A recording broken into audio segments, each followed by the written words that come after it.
Shalom, shalom. Bien-aimé dans le Seigneur, tu es béni au nom puissant de Jésus-Christ de Nazareth. Bienvenue dans le cadre de notre partage hebdomadaire, les prières victorieuses. Retrouvons-nous tout de suite après le générique pour voir ce que le Seigneur a concocté pour nous. Shalom. Bien-aimés dans le Seigneur, nous sommes là, nous sommes de retour. Tu es béni au nom puissant de Jésus-Christ de Nazareth.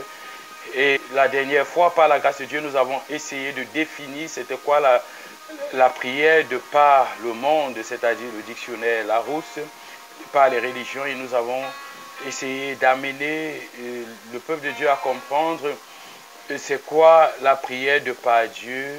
Et aujourd'hui, par la grâce de Dieu, nous allons essayer d'entrer dans un thème qui est aussi vaste et qui entre toujours dans le cadre de la prière. C'est notamment les 8 causes majeures qui peuvent faire obstacle à vos prières. Pourquoi je veux commencer par enseigner sur ce qui fait obstacle? Parce qu'avant de commencer à vous enseigner sur comment prier sur chaque thème, ou alors sur chaque besoin que vous avez, j'aimerais d'abord te faire comprendre, bien-aimé, ce soir qu'il y a 7 ou je veux dire 8 causes majeures qui peuvent faire frein, qui peuvent empêcher à ta prière d'être exaucée. Et c'est très important de connaître. Je ne dis pas que les 8 causes sont exhaustives autant pour moi, mais je veux simplement dire que ces 8 causes sont les causes majeures. Il y en a d'autres que nous allons enseigner quand nous allons toucher les thèmes, les grands thèmes concernant les prières. Mais nous devons d'abord aujourd'hui nous attarder sur ces 8 causes que nous ne pouvons pas traiter en un seul jour également, que nous allons traiter au fur et à mesure que nous allons avancer par la grâce de Dieu. Je vais tout d'abord citer les 8 causes. Nous avons d'abord le manque de persévérance. Il y en a beaucoup de personnes qui ne persévèrent pas. En un, c'est le manque de persévérance. Il y en a beaucoup qui se découragent en chemin. Et deuxièmement, il y a le péché qui peut être une cause à l'exaucement de nos prières. Il y a aussi également les murmures. En 3, nous avons les murmures. En 4, nous avons la mauvaise attitude, l'attitude négative. Alors que pour bien prier, nous devons avoir une attitude positive. Nous avons également l'incapacité d'écouter Dieu. Parfois, nous sommes exaucés, mais le fait que nous n'avons pas écouté Dieu pour qu'il nous donne des directives, quelles sont les étapes à suivre afin d'entrer en possession de ce que nous lui avons demandé. Le manque d'écoute de Dieu, parce que nous prions beaucoup, mais après la prière, il faut aussi écouter si Dieu t'a exaucé ou pas. Donc nous avons le manque du pardon. Il y a beaucoup de personnes qui ne sont pas exaucées parce que dans leur cœur, ils ont des personnes qui sont bloquées, ils ont enfermé beaucoup de personnes dans leur cœur et ceci crée un obstacle à l'exaucement de leur prière. Il y a des personnes également qui ont l'orgueil de la connaissance. L'orgueil de la connaissance, c'est-à-dire qui pensent connaître toutes choses et qui n'ont pas besoin d'être enseignés sur quoi que ce soit. Et parfois, quand elles avancent devant Dieu avec leur prière, elles viennent déjà avec une attitude d'orgueil.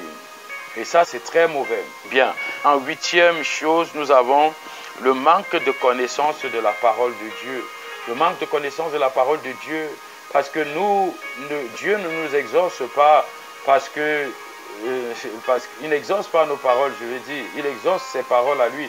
Ça veut dire que quand nous nous approchons devant Dieu, nous devons avoir cette sagesse de lui adresser ses propres mots afin qu'il puisse nous exaucer, parce que Dieu n'obéit qu'à sa parole, il n'obéit pas à nos paroles. Tu es béni. Nous allons prier avant de procéder à notre enseignement ce soir. Seigneur, je te rends grâce encore une fois de plus parce que tu nous as donné la vie, tu nous as donné le souffle, la santé, et tu nous as donné, Seigneur Dieu de gloire, les possibilités de revenir dans ta présence ce soir. Je bénis cette personne qui écoute cette prière ce soir. Ouvre ses oreilles, ouvre son entendement spirituel, qu'elle ait la capacité, Seigneur Dieu de gloire, de pouvoir, Seigneur Dieu de gloire, écouter et de pouvoir mettre en pratique. C'est ça qui est le plus important. Seigneur, que toutes les pensées captives reviennent à l'obéissance de Jésus-Christ. Et Seigneur, que ta grâce surabonde dans nos vies au nom puissant de Jésus. Bénis-nous pendant cette émission. Ouvre-nous par ta grâce et par ton sang précieux et puissant. Au nom puissant de Jésus-Christ de Nazareth. Tu es béni dans le nom de Jésus-Christ. Bien-aimés, nous allons commencer ce soir par enseigner sur la première barrière. La première barrière, le premier thème que nous touchons ce soir, c'est le manque de persévérance. Pourquoi nous devons persévérer? Pourquoi il est important de persévérer dans la prière? Je vais prendre une portion des Saintes Écritures pour que nous puissions, par la grâce de Dieu, comprendre pourquoi nous devons persévérer dans la prière. Nous revenons dans le livre de Luc, comme la dernière fois, afin de pouvoir toucher. Nous sommes dans le livre de Luc 18. Au premier verset, nous allons lire. Jésus leur dit aussi cette parabole pour montrer qu'il faut prier toujours et ne point se relâcher. Il y avait dans une ville un juge qui ne craignait point Dieu et qui n'avait d'égard pour personne. Il y avait aussi dans cette ville-là une veuve qui venait à lui et lui disait « Fais-moi justice de ma partie adverse. » Pendant longtemps, il n'en voulut rien faire. Cependant, il dit enfin en lui-même, quoique je ne craigne point Dieu et que je n'ai d'égard pour personne, néanmoins parce que cette veuve m'importune, je lui ferai justice de peur qu'elle ne vienne toujours me rompre la tête. Et le Seigneur dit, écoutez, ce que dit le juge est juste. Et Dieu ne vengerait-il point ses élus qui crient à lui jour et nuit, quoiqu'il diffère sa vengeance? Je vous le dis qu'il les vengerait bientôt, mais quand le Fils de l'homme viendra, trouvera-t-il la foi sur la terre? Gloire à Jésus. Je veux te dire ce soir que il est important de persévérer dans la prière. J'ai rencontré beaucoup de chrétiens qui ont relâché au bout d'un certain nombre de temps parce qu'elles étaient découragées. Quelles sont les raisons qui peuvent te décourager? C'est le fait d'attendre avec impatience. C'est le fait d'attendre et ne pas, recevoir ce que tu veux et de regarder à côté parfois. C'est cet œil-là qui nous tue. L'œil que je vais appeler l'œil de la convoitise. C'est l'œil de la convoitise qui nous tue parce que lorsque nous sommes parfois dans une église ou dans une assemblée et que nous regardons à des personnes qui sont rapidement exaucées, on se dit mais pourquoi nous sommes là depuis et nous n'avons pas été exaucés? Je vais prendre le cas de deux personnes qui par exemple commencent un ministère et que l'autre fait 10 ans sans pouvoir être au niveau de quelqu'un qui peut bénir les autres, et quand il voit une autre personne qui vient en une année qui est capable de bénir les autres de par son ministère, elle commence à se poser la question, pourquoi depuis 10 ans je suis là et je n'arrive pas à apporter dans la vie des autres? Seigneur, ne me vois-tu pas? Il y a des personnes qui m'ont posé la question, mais apôtre, pourquoi depuis tu es dans l'ombre? Pourquoi depuis tu n'arrives pas à exploser? Et moi je leur dis simplement que parce qu'il n'est pas temps. Mais ça ne veut pas dire que je vais arrêter de prier pour que Dieu puisse me faire voir aux yeux des autres, me faire voir pas dans le but de montrer que je suis une star, non, me faire voir dans le but de montrer qu'il a investi en moi et il faut également que son investissement lui soit rentable. C'est-à-dire que je suis pasteur. Il est important pour moi que les gens soient bénis par mon ministère. Je ne peux pas être pasteur caché, je dois être pasteur qui bénit les autres. Il y en a des personnes qui sont également victimes de ce fait que je prie pour mon mariage depuis, je prie pour mon entreprise depuis, mais il y a telle personne qui vient d'arriver et cette personne est rapidement exaucée et parfois elles peuvent quitter de la présence de Dieu parce qu'elles se disent que Dieu ne les écoute pas. Ça, c'est un fait. Un autre fait est que des personnes arrêtent parfois en chemin de prier à cause du fait qu'elles sont découragées parce qu'elles écoutent des paroles venant de l'extérieur, des paroles des personnes qui essayent de les persuader que Jésus-Christ n'existe pas, que le christianisme n'existe pas, que nous devons suivre nos coutumes, nous devons suivre nos traditions, nos ancêtres sont bel et bien des personnes qui nous exaucent. Le problème n'est pas là, le problème c'est que, est-ce que les ancêtres vous exaucent, qui vous exaucent, sont-ils capables de vous donner le salut de vos âmes? Je ne pense pas qu'il y ait une religion sur la terre qui garantit le salut de l'âme comme le christianisme.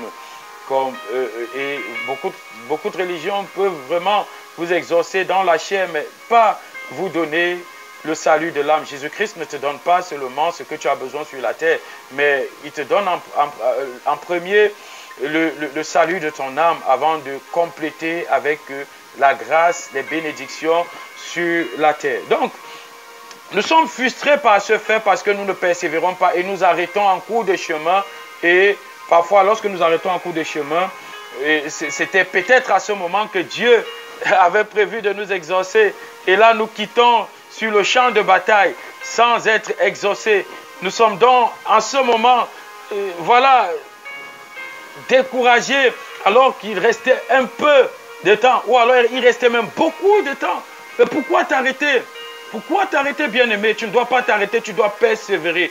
Le Seigneur, d'ailleurs, va dire à ses disciples que vous n'avez même pas tenu 1 heure dans ma présence. Quand je parle de persévérance, il y en a qui peuvent prendre, il y en a des exaucements qui peuvent prendre des années à cause de, voilà, à cause de la grâce qui est grande et que l'ennemi ne veut pas te voir saisir et que l'ennemi ne veut pas te voir toucher. Peut-être l'homme que Dieu voudrait que tu épouses est un grand pasteur, est un grand homme d'affaires, est une personne qui sera distinguée parmi tant d'autres et que le diable décide que tu ne verras pas cet homme. Peut-être la femme que tu voudrais épouser est celle-là qui est la femme, comment on dit, qui est désignée de par la Bible comme cette femme-là qui est vertueuse et que tu n'arrives pas à la toucher parce que tu n'es pas arrivé au bout de tes prières. Certainement, ta ville n'est pas délivrée parce que tu t'es arrêté en chemin. Ta famille n'a pas reçu le salut parce que tu as arrêté de prier pour elle. Je me rappelle quand j'ai commencé à prier pour ma famille, mes propres frères, mes soeurs se levaient contre moi et je n'ai pas cessé de prier jusqu'à ce que beaucoup aujourd'hui de personnes de ma famille ont donné leur vie à Jésus-Christ.